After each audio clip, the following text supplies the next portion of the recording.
companheiros, boa tarde. Com alegria estamos aqui mais uma vez, realizando os estudos que o Grupo Espírita da Prece de Lavras propõe. E o nosso estudo de hoje é um estudo evangélico, um estudo muito rico, muito oportuno à situação que estamos vivendo agora.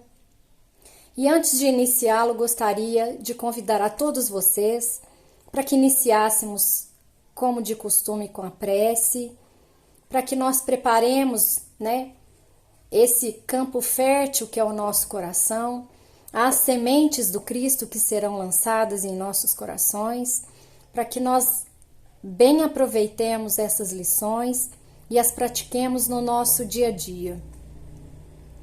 Agradecemos, Senhor Jesus, por mais esta oportunidade que o Senhor tão bondosamente nos concede. Agradecemos pela vida que nos é ofertada, agradecemos por todas as boas coisas que temos, agradecemos pela lição de hoje e, sobretudo, para que ela seja no decorrer da nossa vida, por nós praticada, por nós interiorizada e que ela tome raízes profundas no nosso coração. Que o Senhor abençoe a cada um de nós aqui, hoje e sempre, que assim seja.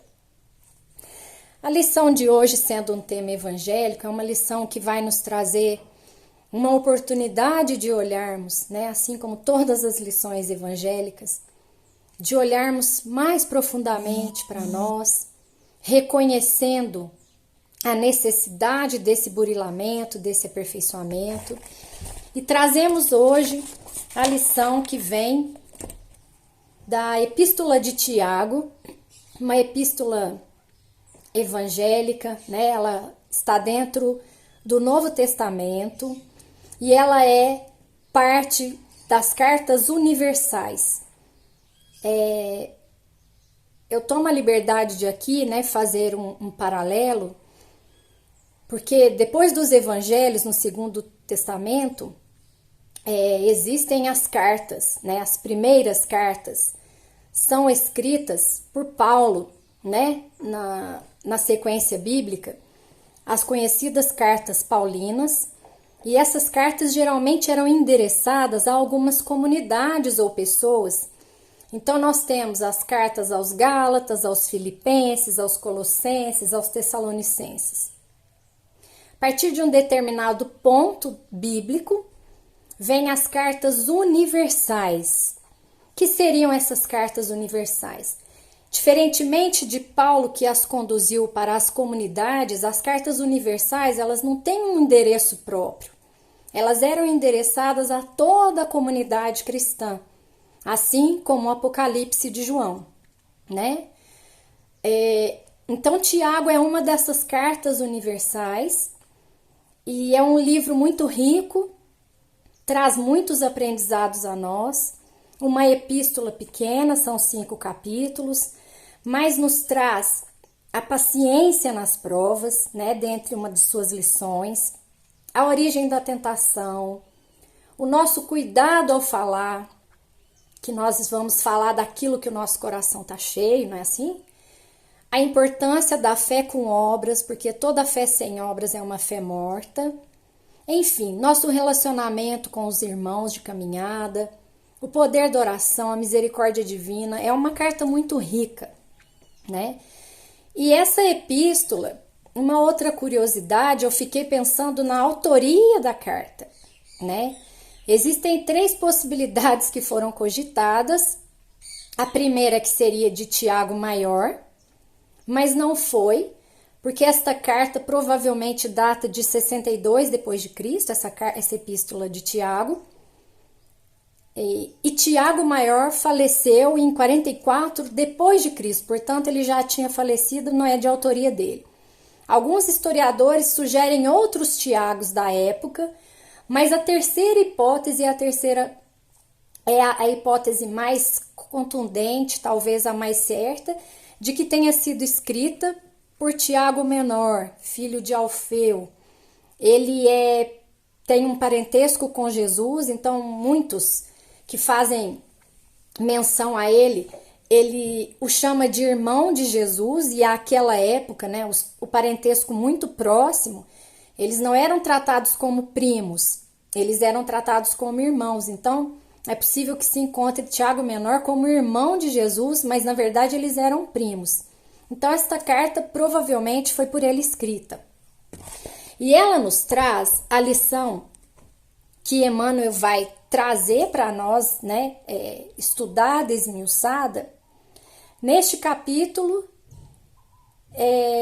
importante, né, desse livro, desse evangelho comentado por Emmanuel. O versículo é o versículo 8 do primeiro capítulo de Tiago.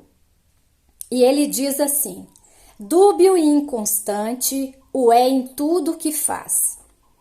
Então, nós somos convidados a pensarmos, meus irmãos, que nós ainda não temos condições de entendermos a sabedoria divina.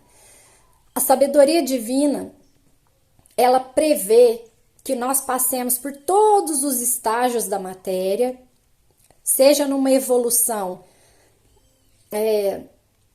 de instâncias de matéria, como no homem propriamente dito.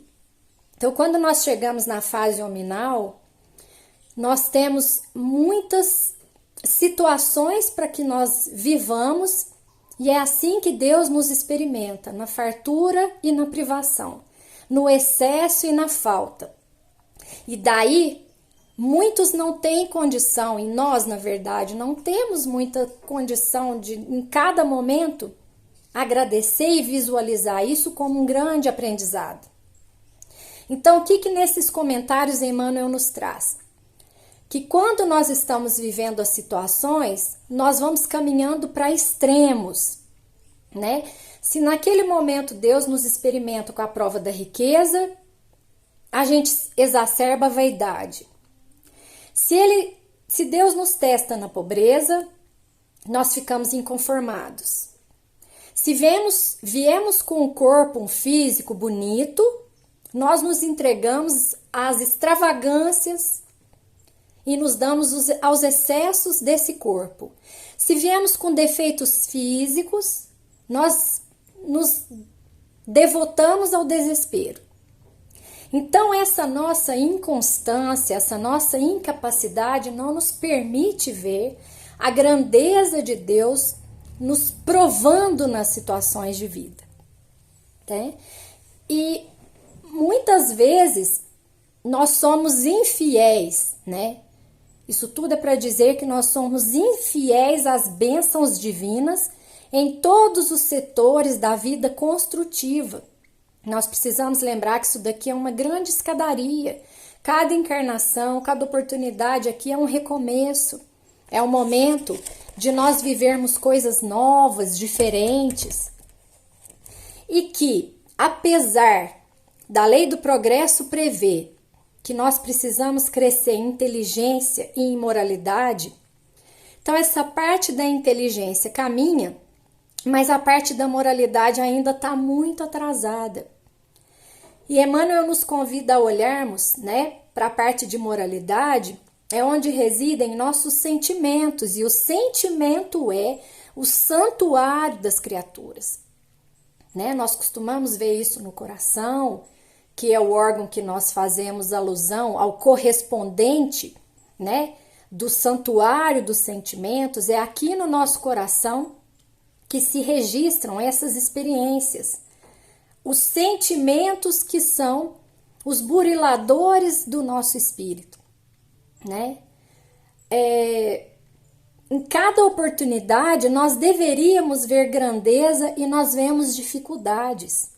Então, a oportunidade desse momento atual, analisando a pandemia em si, nós somos inicialmente, e sim, pelo sentimento mais primitivo, tomados pelo medo. O primeiro e grande momento nosso é vivenciarmos esse medo. Medo de não dar conta, medo de morrermos, medo de perdermos os nossos entes queridos.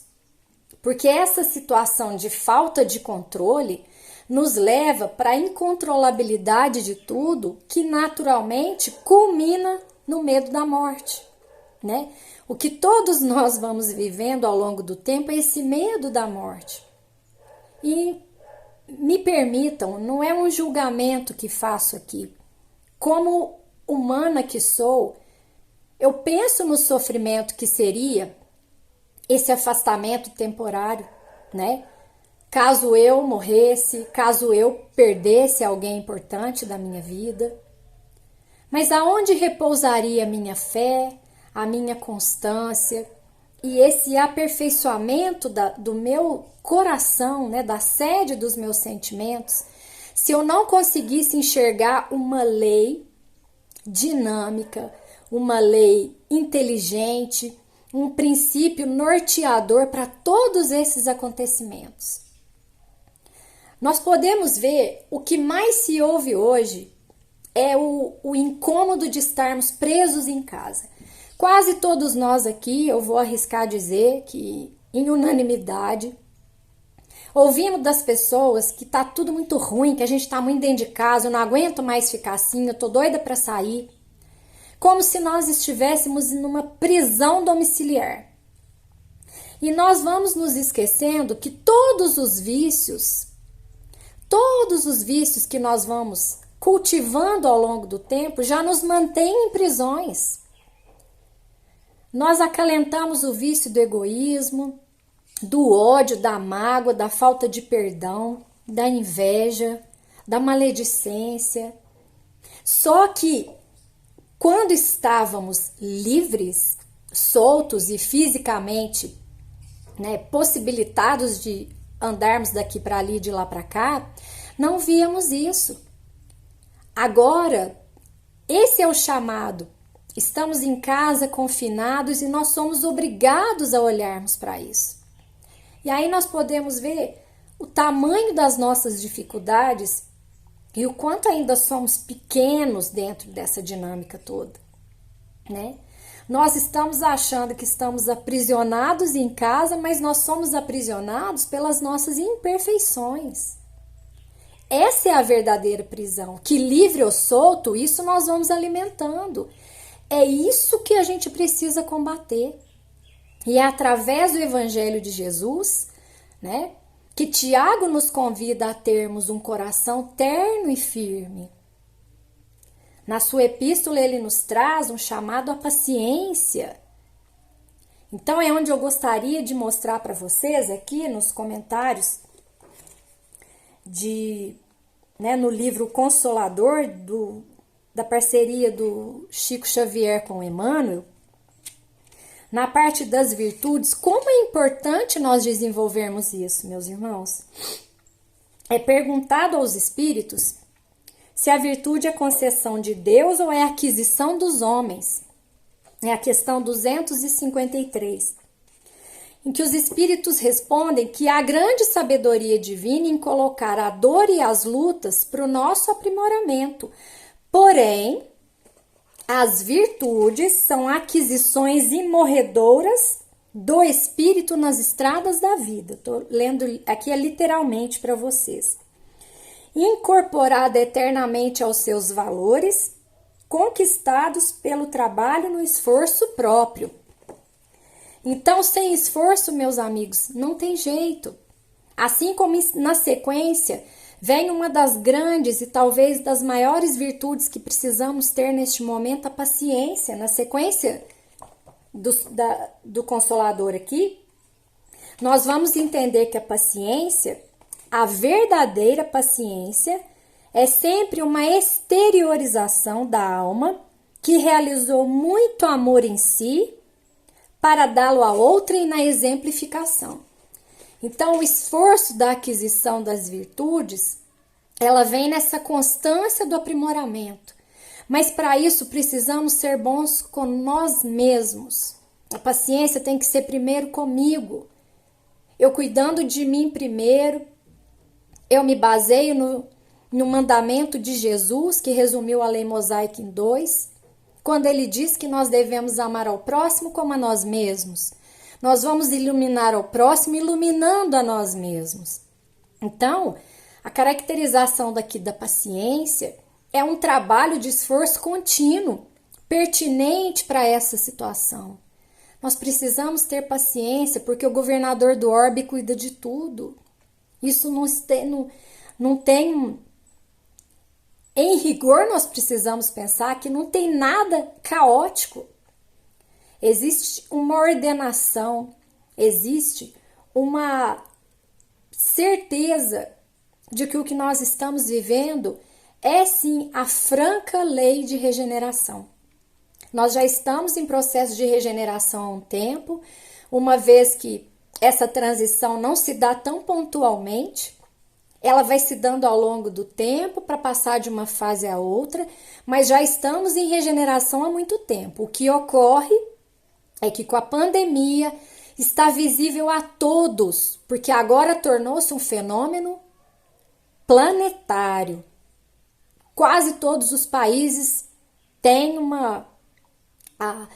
a vivência, né, desse vírus, tem a presença desse vírus, então tornou-se mais visível para nós. E nesse momento, meus irmãos, o que seria importante para nos assemelharmos ao Cristo? Termos esse coração terno, cheio de paciência, de amor por nós e pelos outros, e ao mesmo tempo firmes, porque nós não vamos titubear na fé. Nós vamos como Jesus, que entregava tudo a Deus, que tinha a certeza absoluta, nós desenvolvermos isso em nós e fazer o nosso coração semelhante ao dele, quando nós buscamos esse coração terno e firme. Na aquisição contínua, no esforço imorredouro do Espírito, que é assim que nos diz Emmanuel. Então, no tripé que eu poderia colocar para vocês como oportuno para o momento: fé, entregar, confiar, saber que Deus está à frente de tudo, Jesus e todas as pleiades de espíritos luminosos que olham por nós. A oração, que é o nosso vínculo com Deus, é o nosso vínculo com Jesus, e é o aperfeiçoamento que vem dessa relação através de quanto mais orarmos, mais próximos estarmos dele. E exercício da paciência. Fé, oração e paciência, meus irmãos. Este é o convite para o momento. Então, gostaria muito de encerrar a minha fala hoje, que é breve, mas espero que tenha sido importante para vocês, como foi para mim, de trazer essa reflexão para todos nós, de trazermos em nós, intimamente, de nos iluminarmos através da paciência, da oração e da fé. Então eu convido a cada um de nós aqui, que nós possamos fechar os nossos olhos, agradecermos a Jesus por este momento. Querido Mestre Jesus, amigo de todas as horas, tão pequenos somos ainda na trajetória da nossa evolução, que nos falta ainda o entendimento, nos falta ainda a compreensão de tantas coisas, mas que ao longo de nossas existências, e quanto mais próxima for a nossa relação contigo, que possamos nos aproximar e termos o seu coração como nosso grande modelo. A virtude praticada, a virtude vivenciada e a certeza de que cada movimento, cada ação, tudo aquilo que ocorre em todo o planeta está sob a orientação daquele que nos precedeu a vida, daquele que continua sendo o nosso modelo mais perfeito, mais virtuoso. Obrigada, Jesus, por bem nos experimentar e que saibamos entender este momento como dádiva, como uma pausa necessária e um momento oportuno para o nosso refazimento. Fica conosco, Jesus, hoje e para todo sempre, que assim seja. Espero que tenha sido uma oportunidade para vocês também e que vocês fiquem bem, confiantes, se entreguem à serenidade, que sim, nesse momento, nós podemos exercê-la. Fiquem com Deus e até uma próxima oportunidade.